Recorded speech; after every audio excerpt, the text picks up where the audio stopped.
So guys, habang naglalakad kami at nag-iikot dito sa Tondo, Manila, Barangay 100, may kasama akong nagtitrip po. Tignan yung buhok niya. Pero yung buhok niya kay Koki.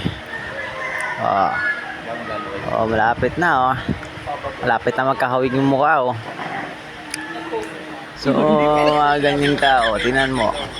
Sa mga barangay, tanod kami ng Barangay 100, Tondo, Manila.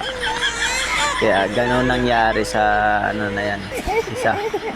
Ewan ko ba, bakit na inisipan niyang gano'n na style yung buhok niya Tingnan mo. Wala sa Kaya habang nag-iikot kami mga bata na pinapauwi namin kasi oras ng curfew. At hindi na nila maasahan na darating kami dyan.